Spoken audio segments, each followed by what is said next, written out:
warahmatullahi wabarakatuh. Halo sahabat. Sahabat masih ingat kan kalau es krim itu termasuk materi?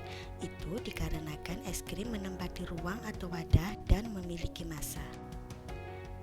Sekarang coba sahabat lihat benda-benda yang ada di sekitar sahabat deh. Nah, benda-benda seperti meja, kursi, televisi, buku, atau benda lain yang sahabat lihat itu merupakan zat atau materi loh. Materi atau zat adalah segala sesuatu yang memiliki massa dan menempati ruang. Oke, sebelum itu mari kita lakukan percobaan kecil. Siapkan 3 buah botol, lalu isi ketiga botol tersebut dengan air. Kemudian beri nomor 1, 2, dan 3 pada botol. Masukkan botol 1 ke dalam freezer dan tunggu sampai 60 menit. Kemudian tuang isi botol 2 ke dalam wadah dan panaskan hingga mendidih. Sementara itu diamkan botol 3 tanpa memberi perlakuan apa-apa. Kemudian lihatlah apa yang terjadi. Apakah terjadi perubahan di antara ketiganya? Yap, air pada botol 1 akan berubah menjadi es yang padat. Air pada botol 2 akan menguap menjadi uap air. Dan air pada botol 3 tidak terjadi perubahan apa-apa. Wujudnya tetap cair. Berdasarkan percobaan di atas, kita dapat mengetahui dua hal. Pertama, terdapat 3 macam wujud atau bentuk suatu zat, yaitu padat, cair, dan gas. Pada percobaan yang dimaksud, zat adalah si air dalam botol itu ya. Kemudian yang kedua, kita tahu ternyata zat dapat mengalami perubahan bentuk. Misalnya pada botol 1, awalnya wujud zat botol 1 adalah cair.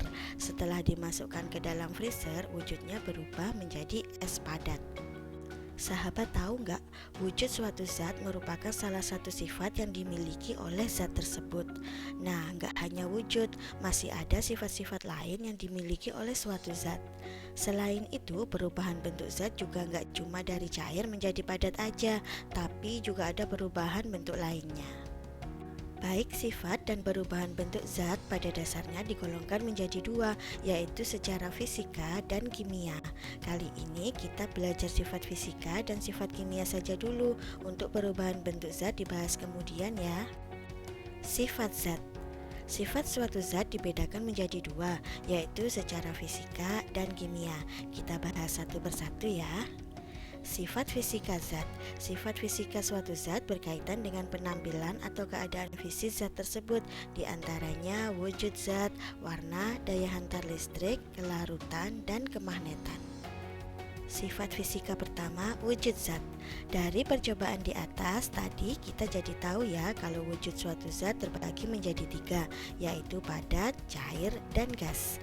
Nah, wujud zat juga dapat berubah ke wujud lain. Apa aja sih bentuk perubahannya? Eits, tahan dulu ya, kita akan membahasnya di bagian perubahan bentuk zat. Sifat fisika kedua yaitu warna. Warna merupakan salah satu sifat fisika yang dapat sahabat amati secara langsung nih. Setiap zat memiliki warna yang berbeda-beda. Bahkan warna bisa menjadi faktor yang digunakan untuk membedakan antara zat satu dengan yang lainnya. Contohnya batu bara berwarna hitam, kayu berwarna coklat, besi berwarna abu-abu keperakan, dan masih banyak lagi. Kelarutan. Kelarutan adalah kemampuan suatu zat untuk larut dalam pelarut. Air merupakan pelarut untuk zat-zat terlarut. Apakah semua zat dapat larut? Jawabannya enggak. Kita ambil 2 contoh kasus.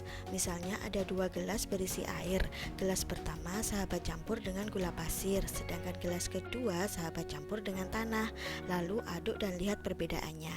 Hasilnya gula pasir pada gelas pertama lama-kelamaan akan hilang karena larut dengan air.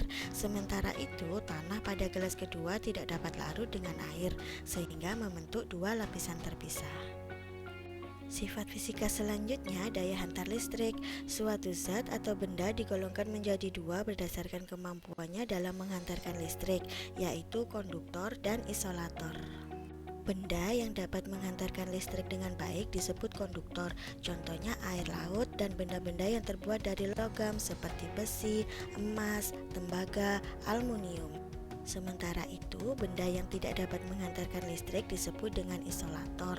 Contohnya nih benda-benda non-logam seperti kayu kering, berlian, oli, karet, dan gelas.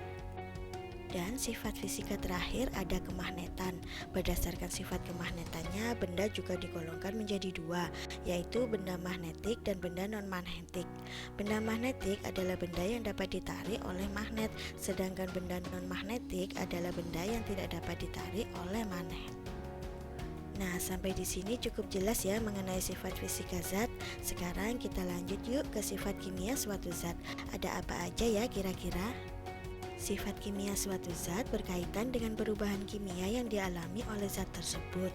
Sifat kimia meliputi mudah terbakar, berkarat, mudah meledak, dan beracun. Sifat kimia pertama mudah terbakar.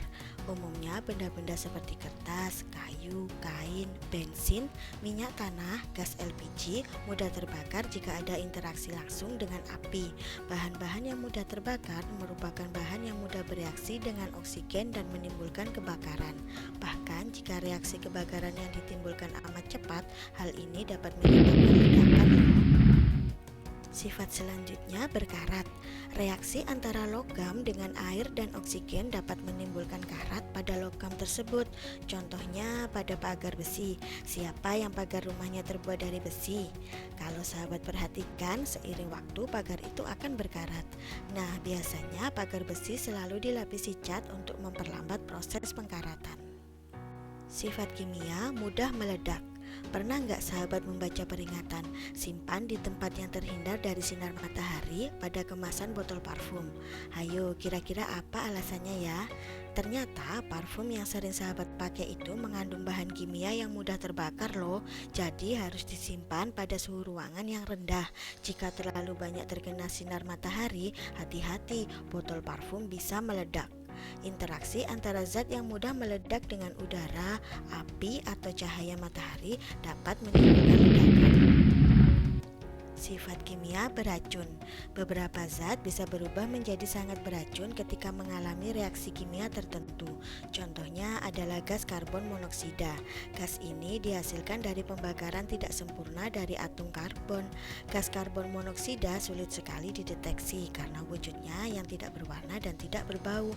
Apabila seseorang menghirup gas karbon monoksida, maka akan menyebabkan aliran oksigen dalam darah tidak lancar, gagal bernafas, hingga kematian. Wow, serem banget gak sih? Berikut perbedaan sifat fisika dan sifat kimia zat.